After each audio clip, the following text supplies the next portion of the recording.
I'm Fenella Ingrams, and today I'll be talking to Hattie Thomas, a London Marathon runner. She's been training for many years and has waited a long time for this event.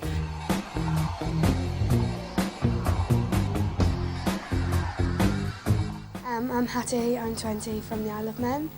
I'm running for the Isle of Man Hospice. It's a special charity really, obviously, because the Isle of Man's so small and you get so many national charities. So it's a reasonably small charity, obviously it's quite big for the island. I started running when I was 16 and when I was 16 my mum, she'd done a marathon and her and my dad were both training for the London Marathon together. So I think when I started to run it was just picked up from them, and then I started to run with them, and then it just sort of built where I started to run by myself as well. Ideally, I would have liked to have run with my sister, but sadly she didn't get a place, so hopefully she will get a place next year and I could potentially get another place next year as well. Because I always imagined my first marathon would be with my sister, not myself, because my parents did apply to get a place this year. They both did it together last year, but unfortunately neither of them managed to get a place this year.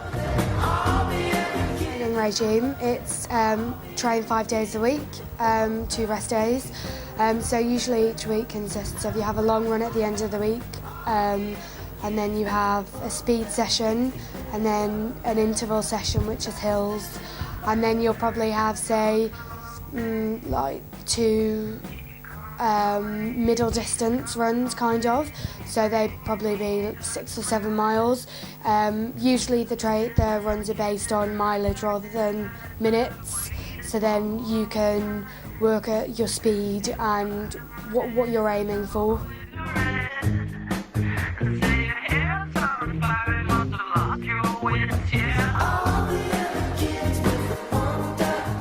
With my friends, if I'm sat downstairs painting my nails, I'm like, oh, I forget you kind of like girly things, and like, you know, my room's quite pink. So like, you know, if I'm in the gym, I'm there with my makeup, like, oh, like, you know, I'm sweating and, you know, panic. Like, I don't really care about that, to be honest. I'm quite laid back and I'm just, you know, I'm not too fussy really.